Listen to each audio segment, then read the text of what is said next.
Shalom! Estamos iniciando Conectadas com a Bíblia, estudo bíblico online. Seja muito bem-vinda a mais uma aula do estudo do profeta Daniel. Estamos na aula 13, estudando o capítulo 4 deste livro tão fantástico. Nós sabemos que ele tem a parte histórica e também tem a parte profética. E nesta noite, 28 de outubro de 2025, vamos continuar falando sobre o decreto, o testemunho pessoal da vida de Nabucodonosor. Hoje vamos falar nesta série sobre o rei que comeu grama. Você não ouviu errado. O rei que comeu grama. Eu convido você a abrir em Daniel, capítulo 4, e faremos então a leitura a partir do versículo 19, depois que Nabucodonosor relata e conta como foi o sonho. E Daniel, cujo nome era Beltesazar, esteve aturdido, ou seja, atônico, por 1 hora. Os seus pensamentos o turbavam, porque ele falou ao rei dizendo: Beltesazar, ou seja, Daniel, que é um nome babilônico, não te espantes do sonho, nem na sua interpretação. Ele quis dizer isso porque ele ficou 1 hora em silêncio, sem poder dizer uma só palavra. Então o rei disse: não se espante, eu preciso que você me conte o significado. Então, em seguida, Daniel responde: Senhor meu, seja o sonho contra os que te têm ódio, e a sua interpretação contra os teus inimigos. Versículo 20 do capítulo 4. A árvore que viste, que cresceu e se fez forte, cuja altura chegava até o céu, foi vista por toda a terra, cujas folhas eram formosas, o seu fruto abundante, e em que para todos havia sustento, debaixo da qual moravam os animais do campo, cujos ramos habitavam as aves do céu. Versículo 22, és tu, ó rei. Então essa grande árvore no sonho é você, ó rei, que cresceste, que fizeste forte, a tua grandeza cresceu, chegou até o céu, e o teu domínio até a extremidade da terra. E quanto ao que viu, ó rei, um vigia, um santo, você pode colocar um anjo também, ok? Foi uma visão angelical. Com as suas raízes deixai a terra, e atada com cadeias de ferro e de bronze na erva do campo, seja molhado o orvalho do céu, e a sua porção seja com os animais do campo, até que passem sobre ele 7 tempos ou 7 anos. Esta é a interpretação, ó rei, e este é o decreto do Altíssimo. Então o rei, ele dava muito decreto, só que no sonho dele, o Deus Altíssimo falou: o decreto agora é meu para com você, Nabucodonosor, que virá sobre o rei. E Daniel falou: isto acontecerá com o Senhor, o meu rei. Então você vê como ele fala respeitosamente de Nabucodonosor. Ele não quis o mal do rei, ele queria o bem do Senhor, que era o seu rei, né? Nabucodonosor. Claro que Deus está no topo de tudo, mas como ele trabalhava, ele era ministro de Nabucodonosor, e ele estava tão próximo do rei, certamente orava pela conversão, ele queria o bem dele. E aí no versículo 25 ele vai falar agora do juízo do Senhor.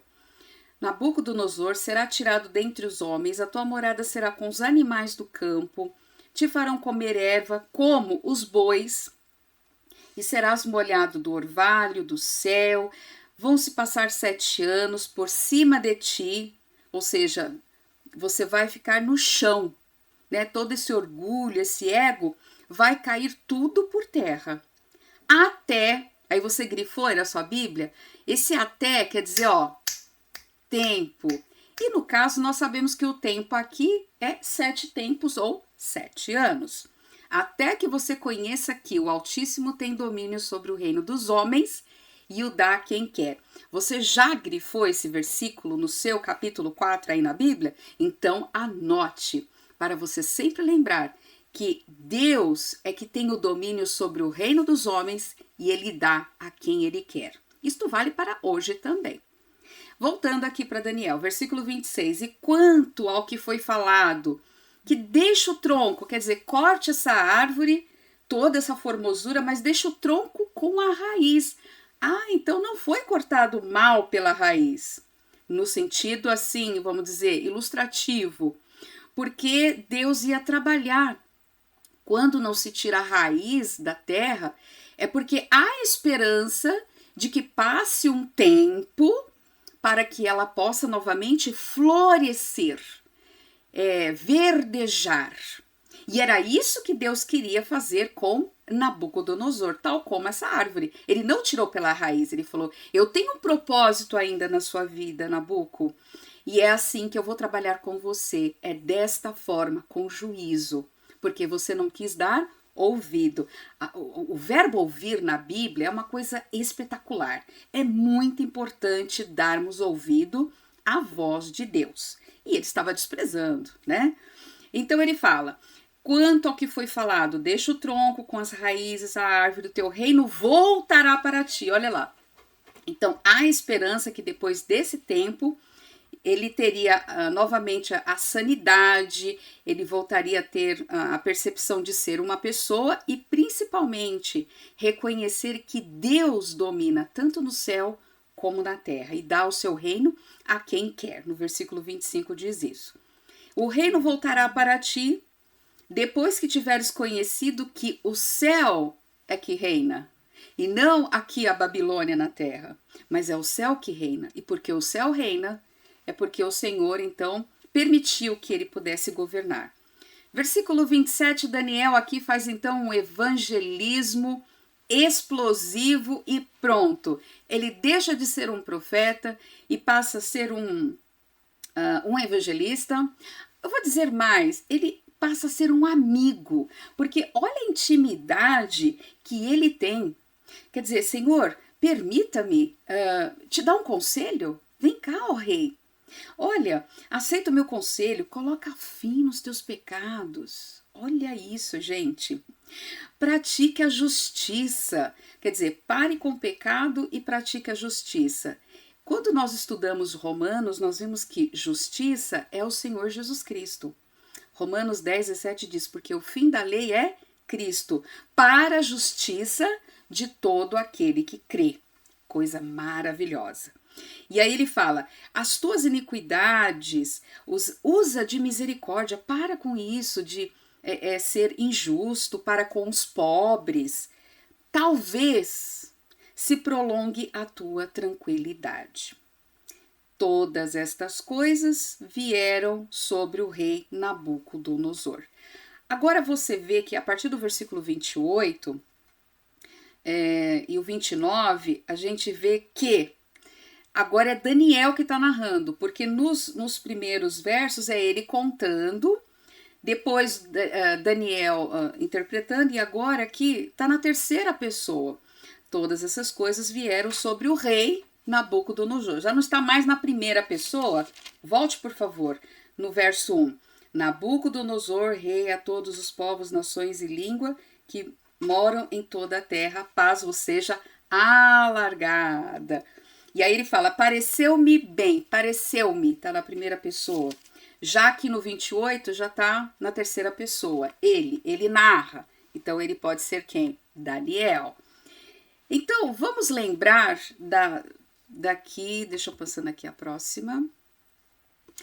Versículo 28, 29. O sonho se cumpre. Tudo isso de fato aconteceu com o rei Nabucodonosor ao cabo, ou seja, passado um ano, 12 meses, quando estava passeando no terraço do Palácio Real, ali na cidade de Babilônia. Espera um pouquinho. Antes da gente entrar aqui no versículo 30, vamos com calma, muita calma nesta hora. Vamos desfrutar um pouquinho mais do que a gente pode extrair daqui desse ensinamento.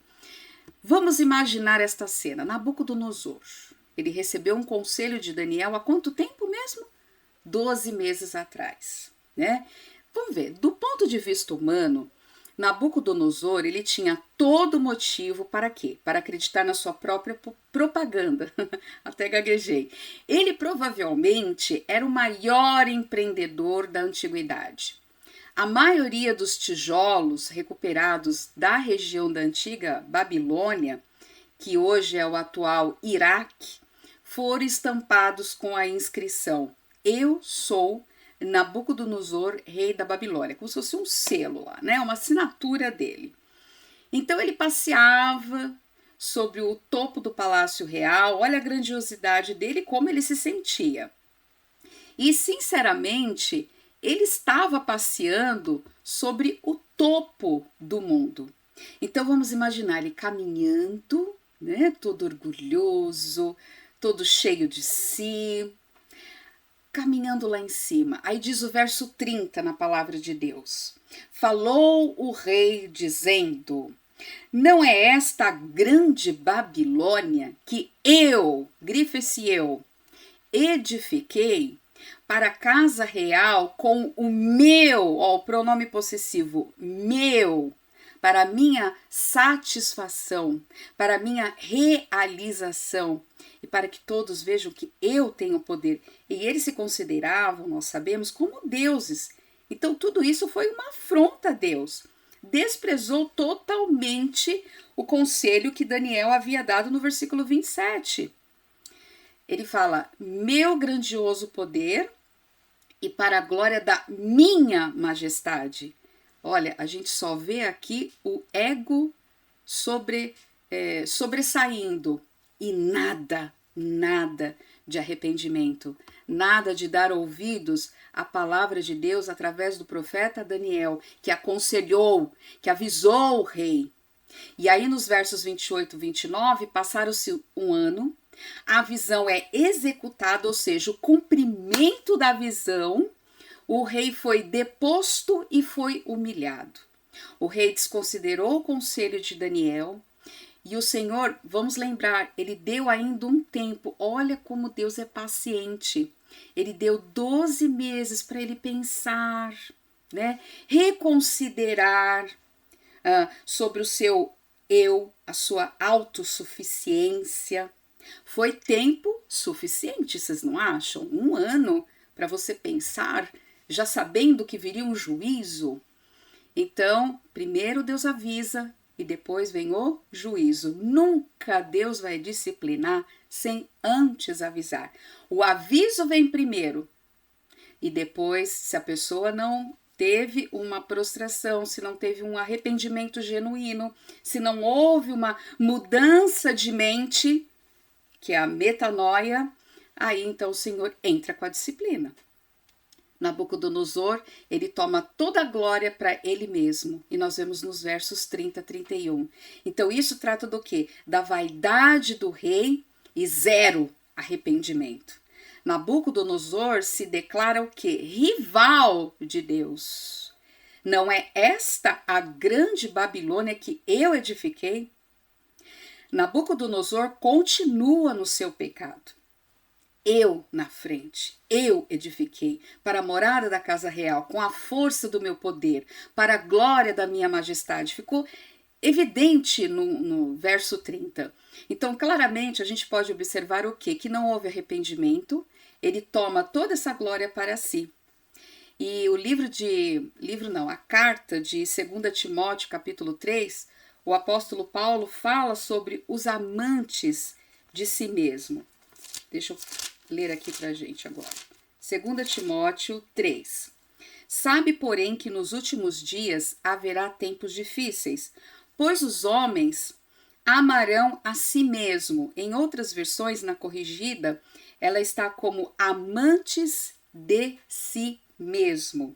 Serão gananciosos, arrogantes, presunçosos, blasfemos, desobedientes aos pais, ingratos, ímpios, sem afeição natural, incapazes de perdoar. Olha isso, descontrolados, cruéis, inimigos do bem, traidores, inconsequentes, orgulhosos, mais amigos dos prazeres do mundo do que amigos de Deus. E por aí vai. Mas só para a gente frisar aqui. Então, quando uma pessoa não é amiga de Deus, ela é amiga do mundo. Ou a pessoa ama o Senhor, ou ela ama as coisas do mundo, os desejos da carne. E este é o perigo, agora contextualizando para o nosso século, que os governantes no tempo dos gentios estão sujeitos. Eu faço, eu tenho poder, né? Eu sou mais forte do que o Brasil, eu sou mais isso, eu sou mais aquilo. Então o orgulho, a arrogância, a autoconfiança são uma ofensa contra Deus. E assim, as pessoas, os governantes, ficam sujeitos à disciplina do Senhor. Então vamos voltar para Nabuco agora. Parte do problema é que esse rei conseguiu todas as coisas do jeito que ele queria a vida toda. Jamais ninguém confrontou esse homem. Ele sempre ficava em primeiro lugar e fazia as coisas do seu jeito. Eu imagino que foi uma criança mimada e imagina como que ele não foi quando adolescente. Se adulto assim, imagine adolescente.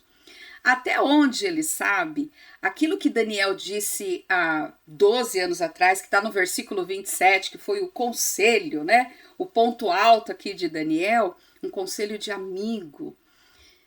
Ele pensou, isso é coisa do passado, já passou tanto tempo, eu acho que Deus já até esqueceu dessa disciplina, desse puxão de orelha, quer saber? Eu que estou no patamar. Acho que nem mesmo Deus de Daniel pode me encarar. E nessa hora, exatamente, se cumpriu a palavra sobre Nabucodonosor.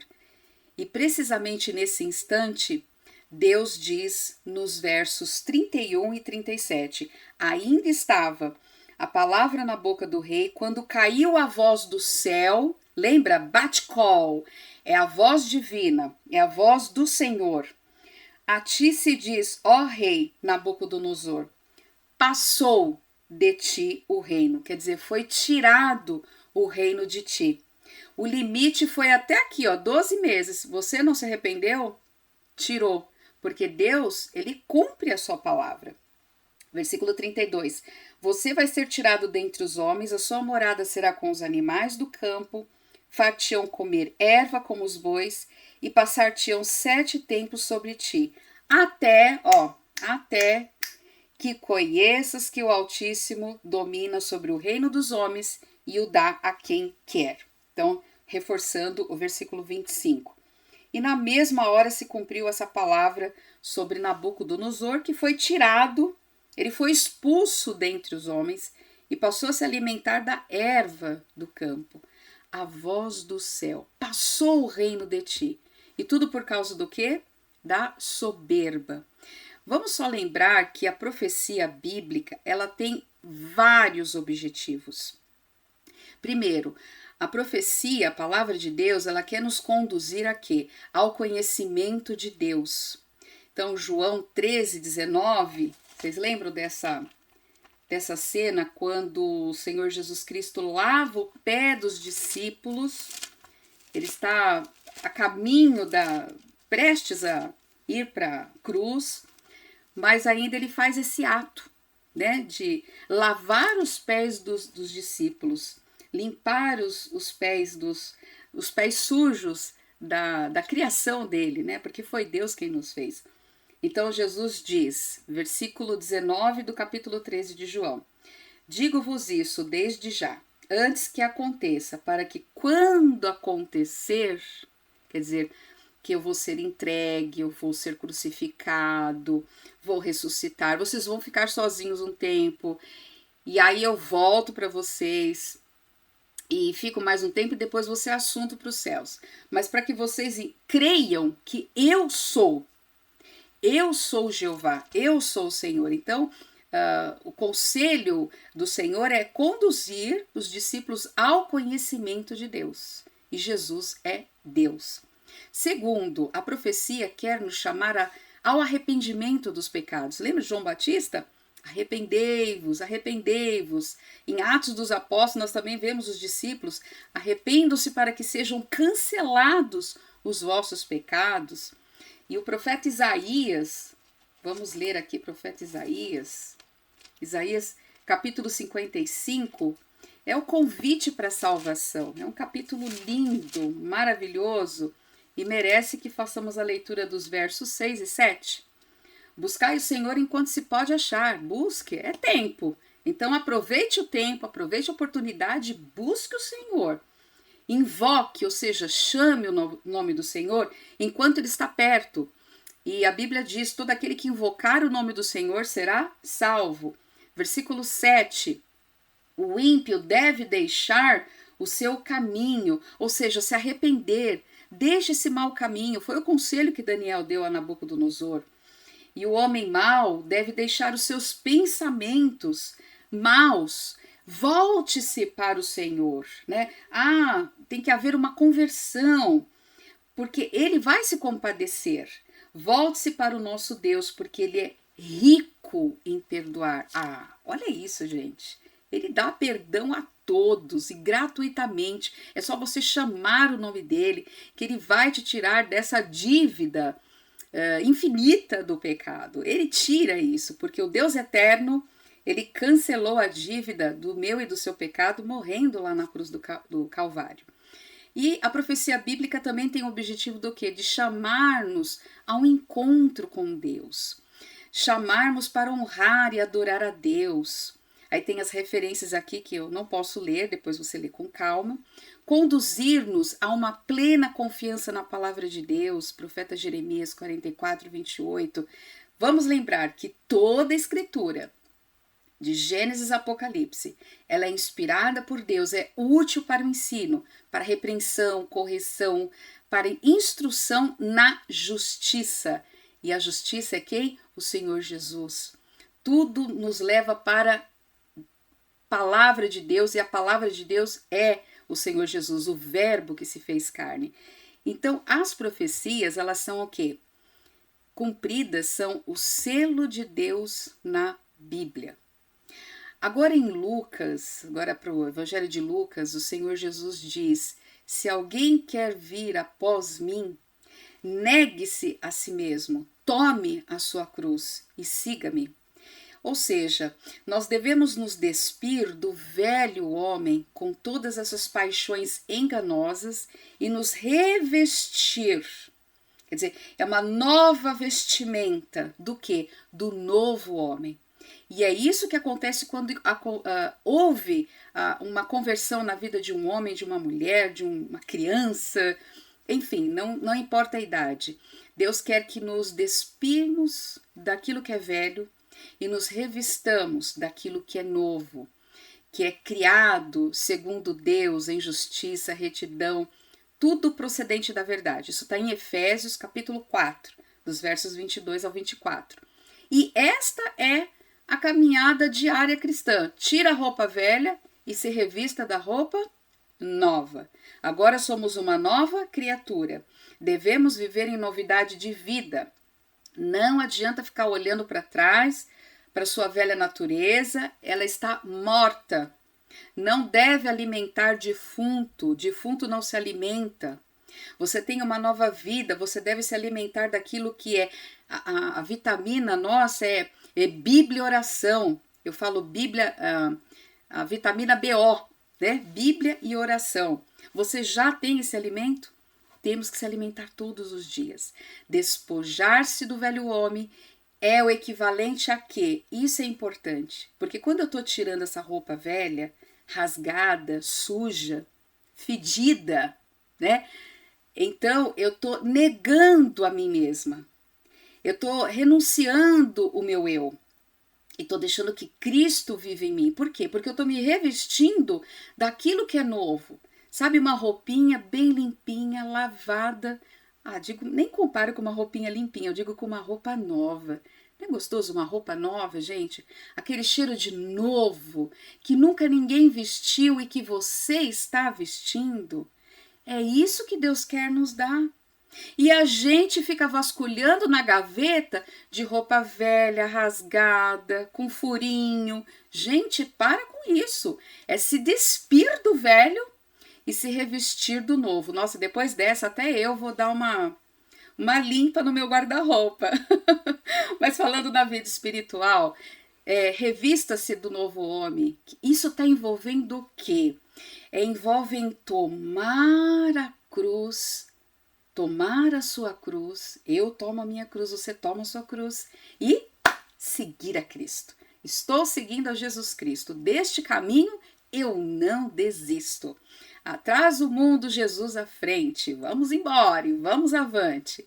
Então, quantos de nós, confiamos no Senhor o suficiente para tomar a nossa cruz, reconhecer em todos os nossos caminhos e deixando afastar-nos do amor próprio? Então eu deixo o meu eu para trás para agora amar o meu Deus de todo o coração, de toda a alma, de todo entendimento, de toda a força, amando uns aos outros, tanto quanto nós já nos amamos a nós mesmos. Quantos de nós estamos confiando no Senhor o suficiente para fazermos isso? Cada dia é cheio de oportunidade. Nabucodonosor teve a oportunidade de reconhecer isso, de tirar toda aquela roupa velha, fedida, do orgulho, do eu, da arrogância, para se revestir do que é novo. Daniel estava ali, um proclamador do evangelho estava ali. Deus é rico em perdoar, nós lemos aqui. Então, cada dia, para nós, hoje também, é um dia cheio de oportunidade para o quê? Amar a Deus, ou, agora a gente escolhe, ou eu vou amar a Deus, ou eu vou amar o meu eu em primeiro lugar. Qual que a gente escolhe? Qual vamos escolher? Olha lá, hein? Então, o resumo da lei está no livro de Deuteronômio e também o Senhor Jesus diz em Mateus e Marcos. O resumo da lei dos profetas, ele se resume em dois mandamentos. O primeiro, amar o Senhor de todo o coração, de toda a alma, de todas as forças e de todo entendimento, e amar ao próximo como a nós mesmos. Não há terceiro mandamento, gente. E hoje, quantas pessoas querem incutir, até no meio cristão, querem incutir um ame-se a si mesmo, valorize-se, elogie-se, olhe-se no espelho e ame-se. E a gente pensa que isso não é assim tão venenoso, mas é. A Bíblia só ensina 2 mandamentos: amar a Deus e amar ao próximo como a nós mesmos. Sabe por quê? Como o próximo como a nós mesmos? Porque todo homem já ama a si mesmo.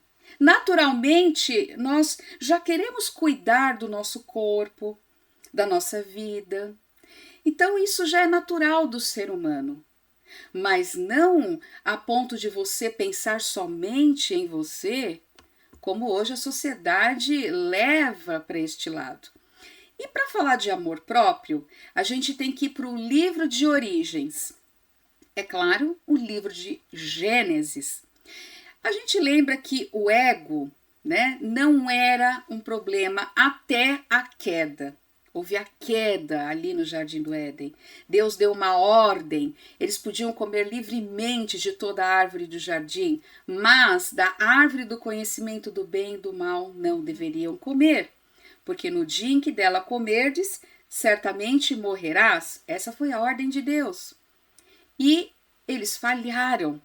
Eles não deram crédito à palavra de Deus, mas deram crédito ao engano, à voz de Satanás.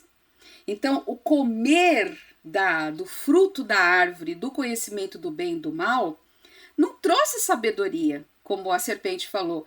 Imagine, claro que você pode comer, porque olha, já pensou? Você vai ser como Deus, vai conhecer o bem e o mal? Então, não deu sabedoria divina ao comer aquele fruto que não era para comer, mas resultou no quê? Em culpa, um sentimento horrível de culpa, de medo e separação. Morrendo, morrerás. Houve um corte. não tinha mais uma ligação espiritual, porque o homem é corpo, alma e espírito. E nós adoramos a Deus no espírito. Adoramos a Deus em espírito e em verdade, porque Ele é espírito.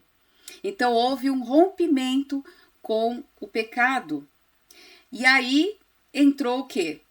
Porque quando Deus se aproximava deles, eles tinham essa comunhão. Agora Deus se aproxima e agora eles fogem da presença de Deus. Eles querem se esconder. Por quê? É o sentimento de culpa, de medo. Esconde-se entre as árvores, achando que pode se esconder de Deus. Mas Deus viu, claro, e perguntou: quem te fez saber que você estava nu? Lembra da vestimenta? Eu acho que devia ser uma vestimenta linda. Nós não conseguimos imaginar. Não esse tecido que nós usamos, mas uma roupa muito bonita. E aí ele falou: como que você reconheceu que está nu? Então, nu, pecado entrou. Comeste da árvore que te ordenei que não comesses? Gênesis 3:11. E é por isso que quando o apóstolo Paulo fala sobre a ressurreição do corpo, nós teremos um corpo glorificado, transformado. Eu creio que será um corpo semelhante de Adão e Eva antes da queda, antes do pecado. Então, voltando aqui, o casal respondeu dando-nos o primeiro exemplo de tem tanto auto, né? Vamos colocar aqui um auto-justificação. Começar a se explicar, a se justificar daquilo que eles fizeram de errado. Mas, olha como foi. Adão coloca a culpa em Eva, esta, por sua vez, coloca a culpa na serpente. E mais, eu digo que Adão colocou a culpa em Eva e também em Deus, porque ele falou: a culpa é desta mulher que me deste. Olha isso.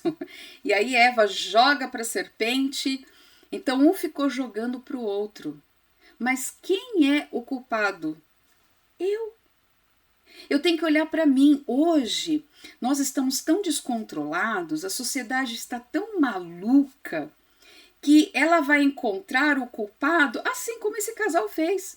Ele vai colocar a culpa nos pais que não soube criar, na mãe que não foi amorosa, no pai que não deu atenção, na irmã que deixou de falar comigo, das circunstâncias da vida, da minha saúde. Ele vai querer colocar a culpa em tudo e em todos, menos na principal pessoa, eu.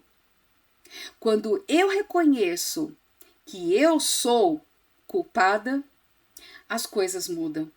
Deus transforma a minha vida.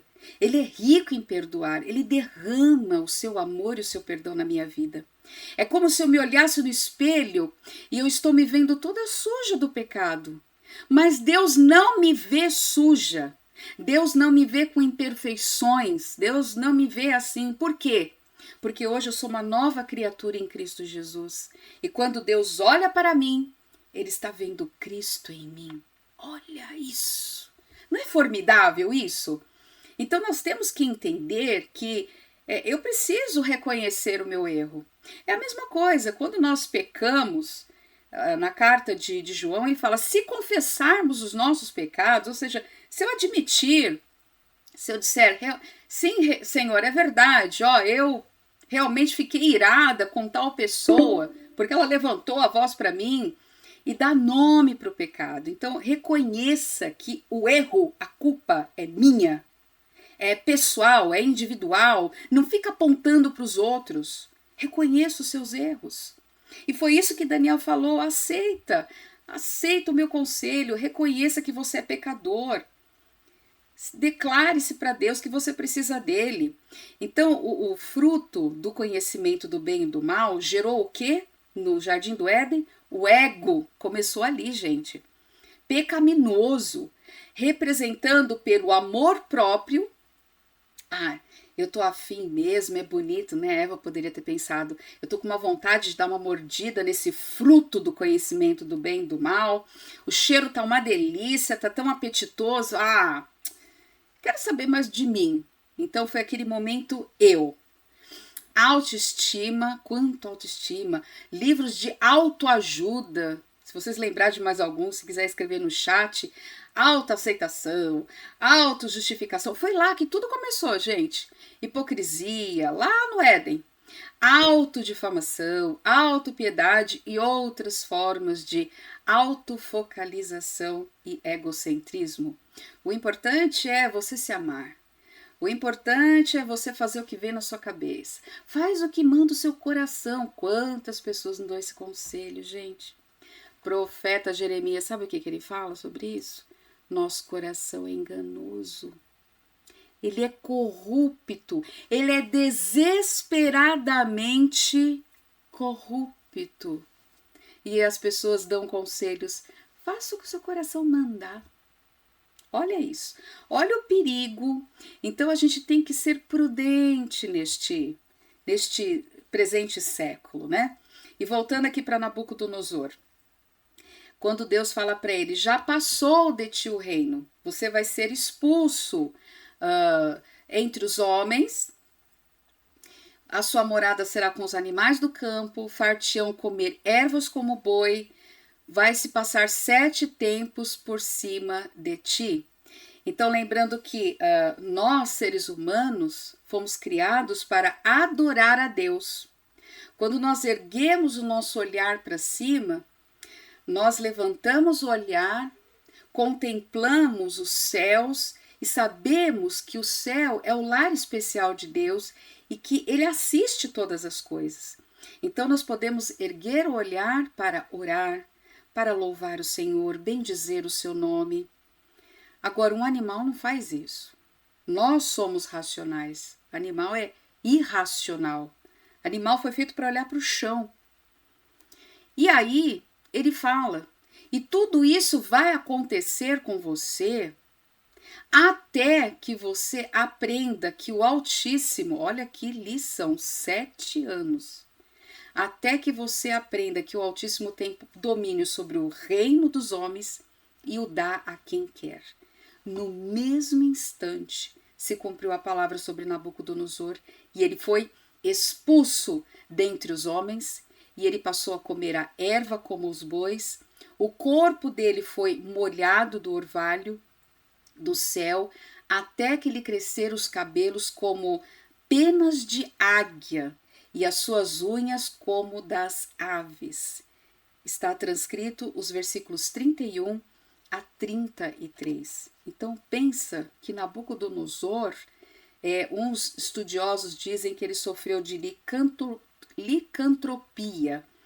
A pessoa passa a se comportar como um animal. Ela pensa que é animal e se comporta como tal. Tem também zootrampia, né? E aí já tem um parecer médico, e esse diagnóstico é de que a pessoa também começa a falar: eu sou um boi, eu sou uma vaca, eu sou, sei lá, um boi, sei lá, gente, bicho, né? Ela pensa que é um bicho, eu sou um gato, e aí ela se comporta como tal. Mas aqui no livro de Daniel, observando e lendo, isso é um pensamento meu, eu posso estar errada, mas não bate com o que tem esse parecer médico, né? Como dizem os nomes aí, zootrampia, como que é? Zootrampia e monomania. Deixa eu ler aqui para não falar coisa errada, né?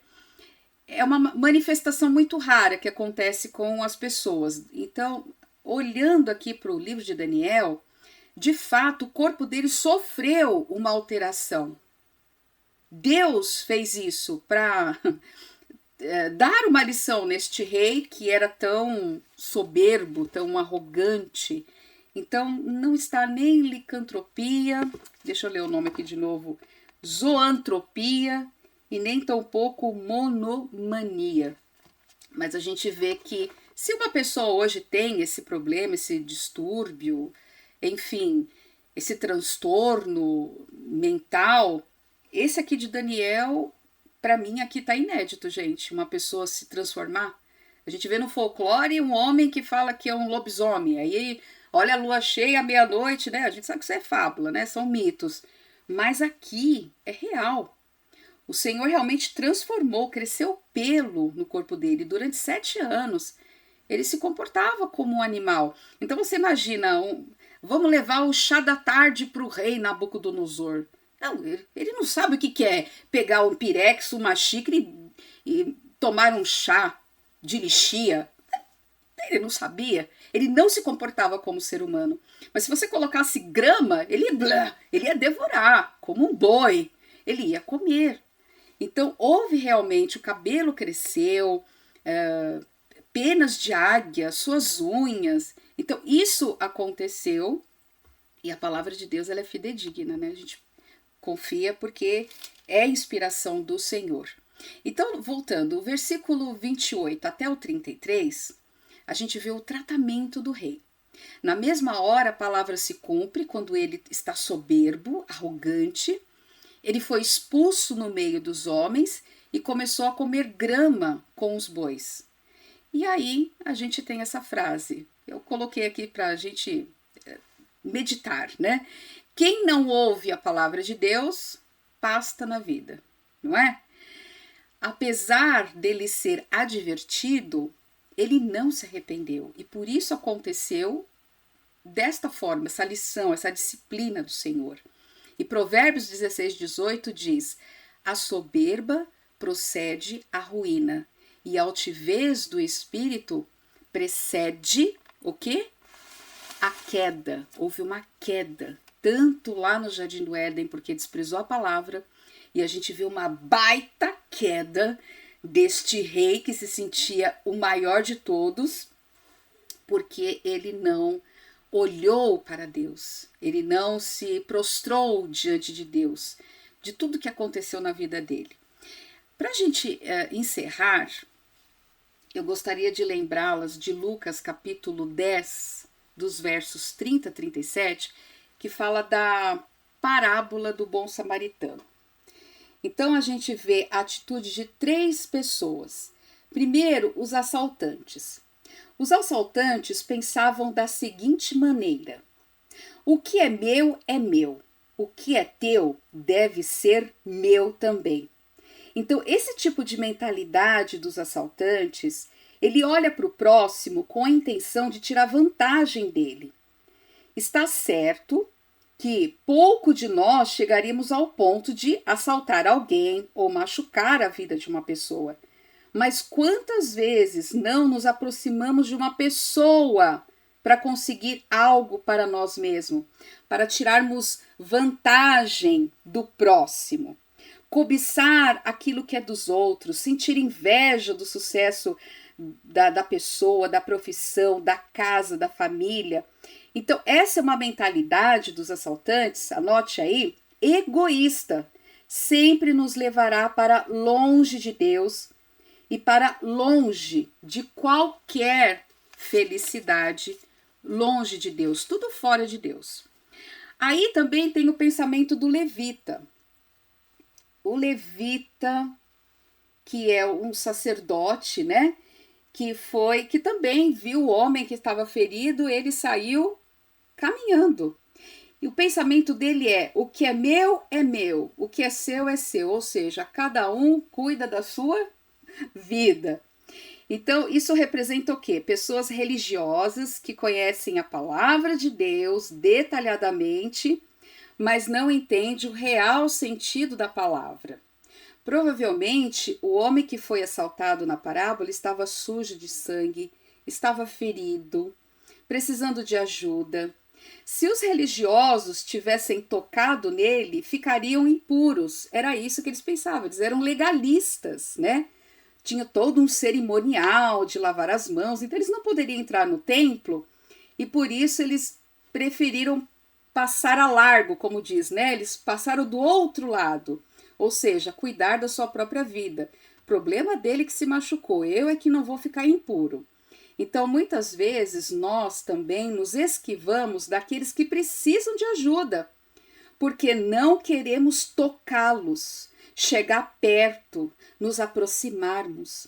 Não achamos que vale a pena gastar o nosso tempo, a nossa energia, a nossa disposição. No fundo, a gente não quer se envolver com o próximo. E esse tipo de vida essencialmente egoísta é a marca registrada da nossa sociedade. Se não prestarmos atenção, estaremos cuidando apenas de nós mesmos, o meu próprio eu e da nossa própria família. Então a gente precisa lembrar da pergunta de Jesus: mas se vocês afirmam apenas que vos amo, a vós mesmos, seus amigos, que recompensas vocês vão ter, né? Ele fala em Mateus. E aí tem um terceiro, que é o bom samaritano. Deixa eu tirar aqui.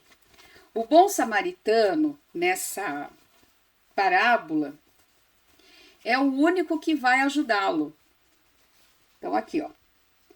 Jesus apresenta esse último personagem, que é o bom samaritano. Ele apresenta essa figura e ele tem a mentalidade que poderia ser resumida assim, ó. O que é seu e o que é seu pode ser meu também. Ou seja, a sua dor pode ser a minha também. O bom samaritano enxergou o outro como parte dele mesmo. Ele entendeu o verdadeiro sentido do reino de Deus. Faça-se próximo. E nessa parábola contada por Jesus em Lucas 10, apenas um homem se fez próximo. Ele se fez próximo não só porque ele viu que ele necessitava da sua ajuda, mas porque ele agiu, ele interferiu, ele transformou a sua realidade, ele enfaixou, ele cuidou das suas feridas. E ele colocou em cima do seu burrinho. Dá para ver, né? Então, nós aprendemos o que com essa parábola? Não é possível amar o próximo sem se tornar próximo? É possível amar o próximo quando nós nos tornamos próximos. E não é possível se tornar próximo sem conhecer e agir em favor do outro. Nós precisamos tornar-nos próximos agindo em favor do próximo. E Jesus nos incentiva: ame o seu próximo como se fosse você, como se a dor que ele sente doesse mais em você. Chegue mais perto das pessoas, ore com ela, torne-se próximo. Torne-se próximo. E assim, encerramos com essa belíssima ilustração do Senhor Jesus Cristo. Torne-se próximo. Durante esse período, eu creio que Daniel orava incansavelmente para que Nabucodonosor, no tempo que Deus determinou, ele pudesse voltar ao seu juízo e reconhecer que a salvação vem do Senhor dos céus e ele reina sobre tudo e sobre todos. Vamos orar? Pai, nós agradecemos por esse grande amor que, mesmo apesar do Senhor estar nos céus e também fazendo morada em cada crente, o Senhor se importa com nós, o Senhor está próximo e o Senhor deseja ouvir a nossa voz em nossas orações. Obrigada porque o Senhor nos ouve e nos atende, porque simplesmente e tão somente o Senhor nos ama. Obrigada por esse amor eterno. Nós oramos, nós agradecemos no precioso nome de Jesus. Eu espero que essa aula tenha sido edificante para a sua vida e nos encontramos na próxima terça-feira, se assim o Deus Altíssimo nos permitir. Lehitraho, até logo, que Deus abençoe a cada uma de vocês. Shalom.